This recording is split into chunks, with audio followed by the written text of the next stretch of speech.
Hello students, કેમ છો બધા? એકદમ મજામાં હશો. તો ચેપ્ટર નંબર 1 મતલબ અનએમ્પ્લોયમેન્ટ અને પોવર્ટી બે ચેપ્ટર્સની વાત કરી હતી. મેં તમને કીધું હતું કે અનએમ્પ્લોયમેન્ટ પતી ગયું છે. બેની અંદર એક લોંગ ક્વેશ્ચન નંબર 2 બાકી હતો. તો discuss the nature of problems of unemployment. Okay, તો અનએમ્પ્લોયમેન્ટ રિવાઇઝ કરીએ. અનએમ્પ્લોયમેન્ટના ટાઈપ્સ ભણ્યા હતા. અનએમ્પ્લોયમેન્ટની ડેફિનેશન કે કામ કરવાની ઈચ્છા શક્તિ, તૈયારી, બરાબર છે. પ્રિપેરેશન છે આપણે વિલિંગ ટુ ગેટ પેમેન્ટ, પછી કેપેસિટી ટુ વર્ક, આ બધું છે આપણી પાસે. બટ છતાં પણ ડીડન્ટ ગેટ વર્ક, બરાબર, એટલે કામ મળતું નથી, તો એને શું કહેવાય? બેરોજગારી કહેવાય, રાઈટ. એના પછી શું હતું? યુડીસીસ, અંડર ડેવલપ કન્ટ્રીઝની બેરોજગારી, એટલે કે અંડર ડેવલપ કન્ટ્રી એટલે કે વિકાસશીલ દેશો, જે દેશનો વિકાસ થયો નથી, તો જે દેશનો નથી વિકાસ થયો એ લોકોને કઈ કઈ બેરોજગારી નડે છે, કેવા કેવા પ્રોબ્લેમ્સ નડે છે, કયા પ્રોબ્લેમ્સને ફેસ કરવા પડે છે, આ દરેક જાતની વસ્તુઓ આવે છે. એના પછી ટાઈપ્સ ભણ્યા હતા કે ભાઈ full employment, weekly and daily unemployment, open unemployment, બરાબર છે, પાર્ટલી ઓપન અનએમ્પ્લોયમેન્ટ, આ બધા ટાઈપ્સ હતા, એ પણ જોયા હતા. તો આજે આ ચેપ્ટરનો લોંગ ક્વેશ્ચન છે, સૌથી લોંગ ક્વેશ્ચન આ જ છે અને લાસ્ટ ક્વેશ્ચન છે અનએમ્પ્લોયમેન્ટનો. તો કે discuss the nature of problems of unemployment. તો કે the problem of unemployment in a developed countries R different from the under developed countries. The magnitude and the nature of unemployment problems are different in developed and underdeveloped countries. એટલે કે શું કહે છે કે the problem of unemployment in developed countries are different from the underdeveloped countries. કે આપણા જે દેશમાં બેરોજગારીના જે સમસ્યાઓ કે જે પ્રોબ્લેમ આપણે ફેસ કરીએ છીએ એ જ વસ્તુ ડેવલપ કન્ટ્રીમાં ડિફરન્ટ છે. એ લોકોને બેરોજગારી થાય છે, બેરોજગારી અનુભવે છે, બટ આપણા જે દેશમાં જે થાય છે, આપણા દેશના ટાઈપમાં છે, એ હોતી નથી. તમે આજે જ ન્યૂઝમાં જોયું હોય કે ભારત 100 શક્તિશાળી દેશોની લિસ્ટમાંથી બહાર નીકળી ગયું છે, બરાબર છે. એટલે કે ભારત જે સૌથી સારા દેશોમાં ગણતરી થતી હશે, કોરોના ઇફેક્ટના કારણે દેશમાંથી, એટલે સારામાં સારી કન્ટ્રી ગણાતી હતી એ દેશની શક્તિશાળી કન્ટ્રીમાંથી બહાર નીકળી ગયું છે. તો કે બધા રીઝન્સ છે કે આપણા ત્યાંની જે બે પ્રોબ્લેમ્સ છે ને, એ બધા પ્રોબ્લેમ કેવા છે ખબર છે? બહુ એકદમ જળ જેવા છે. જળ જેવા મતલબ એકદમ પાયામાં ફસાયેલા છે, પાયાના પ્રોબ્લેમ છે. તો એને ખસેડવા માટે ઘણા બધા પ્રયત્ન કરવા પડે. તો કે in develop countries employment is due of lack of effective demand.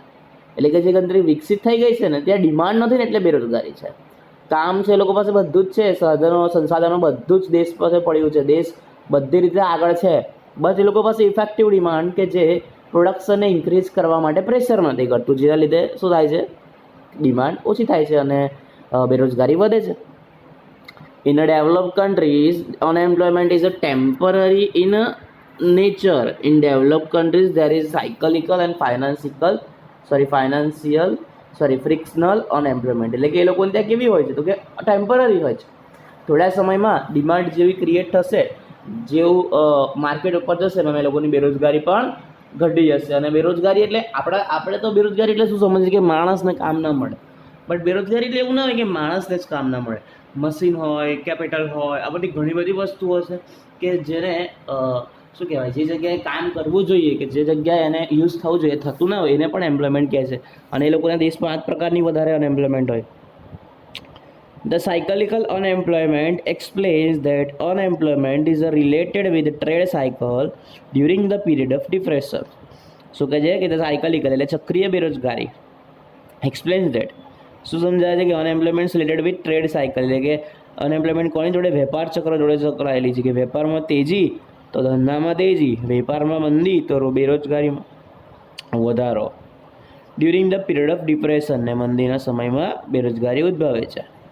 Four slack season all economic activities are slow and there is lack of effective demand. Slack season એટલે એવું છે કે મંદી સમજે, એક જાતની મંદી કે જ્યારે કોઈ વસ્તુ લોકો ખરીદતા નથી, બહુ વસ્તુઓ લોકો ડિમાન્ડ નથી કરતા, એને સ્લેક સિઝન કહેવાય. All economic activities are slow and there is lack of effective demand.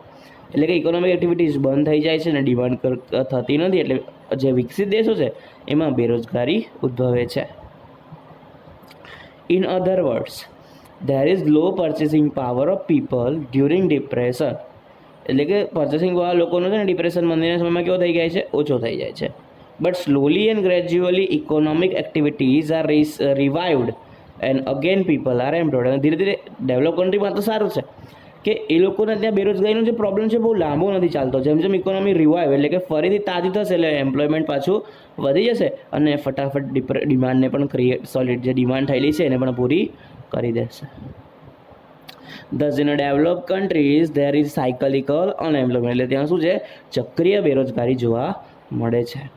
The friction unemployment is unemployment for a shorter period of time. જો ઉપર તમને ફ્રિક્શનલ વર્ડ આપેલો મેં તમને સમજાવ્યો નહોતો રીઝન કે મેં નીચે વાંચેલો કે the frictional unemployment is employment for a shorter period of time, ટૂંકા સમય માટેને બેરોજગારીને કઈ બેરોજગારી કહેવાય? Frictional. It occurs due to change in technology.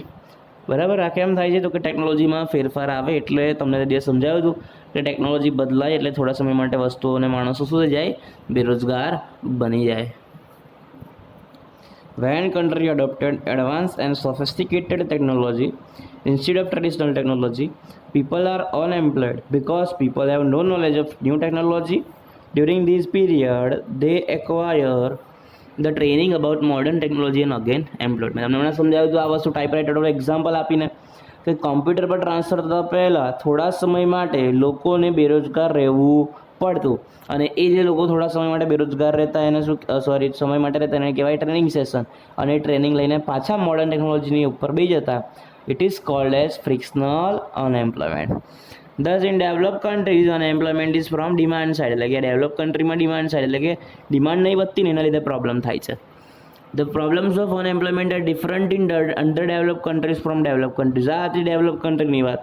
આ કોની વાત હતી? ડેવલપ કન્ટ્રીની, કે જ્યાં ટૂંકા સમય માટે અને ઇફેક્ટિવ ડિમાન્ડ નથી એના લીધે લોકોને પ્રોબ્લેમ થાય છે. ઓકે, એના પછી આપણે આવે છે અંડરડેવલપ countries. તો કે the underdevelop countries unemployment is from the supply side, એટલે એ લોકોને ડિમાન્ડ સાઇડ હોય છે, આપણે શું હશે? Supply side.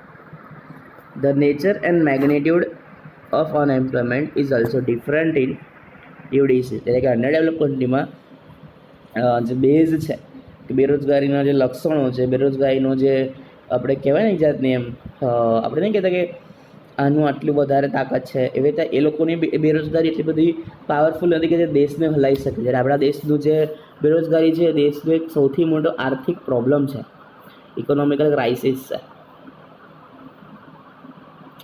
The nature and magnitude of unemployment is also different in new diseases. In underdevelop countries unemployment is chronic in nature. Chronic that means permanent. એ લોકોનું આપણે જોયું હતું કેવું હતું? ટેમ્પરરી. ને આપણું કેવું છે? Permanent. The nature of unemployment in a developed countries can be divided into two parts, એટલે કે નેચર ઓફ અનએમ્પ્લોયમેન્ટ બેરોજગારીની વસ્તુ ડેવલપ કન્ટ્રીને કેટલા ભાગમાં વેચે છે? ડેવલપિંગ કન્ટ્રીને બે ભાગમાં, rural unemployment and urban unemployment. નામ પરથી ખબર પડે છે કે એક ગામડાની વાત કરતા હશે અને એક શહેરની વાત કરતા હશે. તો કે rural unemployment refers to the situation of being jobless in a rural area, એટલે કે રૂરલ અનએમ્પ્લોયમેન્ટ એટલે શું? તો કે ગ્રામીણ ક્ષેત્રમાં રહીને ગામડામાં નોકરી ન મળે એને શું કહેવાય? Rural unemployment. It consist of disguise unemployment, under employment and seasonal unemployment and partly open unemployment. એટલે કયા કયા વસ્તુ અંદર કન્સિસ્ટ, એટલે કઈ કઈ વસ્તુ રૂરલમાં આવે? ડિસગાઇઝ એટલે કે પ્રચંડ બેરોજગારી, અંડર એમ્પ્લોયમેન્ટ એટલે પૂરતા સમયનું કામ ન મળે તે, સિઝનલ અનએમ્પ્લોયમેન્ટ એટલે કે મોસમી બેરોજગારી, અને partly open unemployment same as ઉપર જે હતું કે અંડર એમ્પ્લોયમેન્ટ કે જે કામ જે ચોક્કસ સમયનું કામ મળવું જોઈએ એ મળે નહીં. તો ડિસગાઇઝ અનએમ્પ્લોયમેન્ટ શું છે?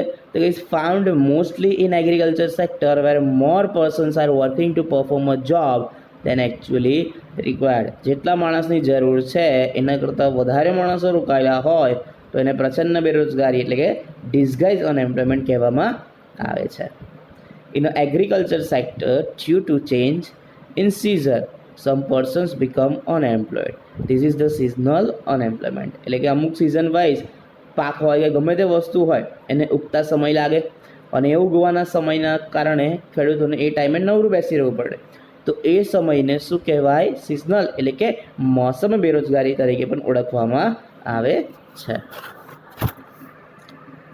પછી તમારી સામે છે અર્બન અનએમ્પ્લોયમેન્ટ. તો કે urban unemployment refers two unemployment among urban people એટલે કે શહેરના લોકો વચ્ચે બેરોજગારી છે તે. It consist of educated unemployment, technological unemployment, open unemployment and also under employment. હવે આ બધાના પ્રકાર આપણે જોઈએ તો કે એજ્યુકેટેડ અનએમ્પ્લોયમેન્ટ કોને કહેવાય? તો કે educated unemployment refers to a situation or joblessness among educated persons or these some are suffering from open unemployment and others are under employment. એટલે કે એમાંથી કેટલા હોય ઓપન એમ્પ્લોયમેન્ટ કે જેમ મેં ડૉક્ટર બન્યો પણ મને કામ ના મળ્યું, એટલે હું ડૉક્ટર બની ગયો છું પણ હવે મને ડૉક્ટરનું કામ નહીં મળતું, હું અત્યારે કામ નહીં કરતો, તો એને શું કહેવાય? Open unemployment.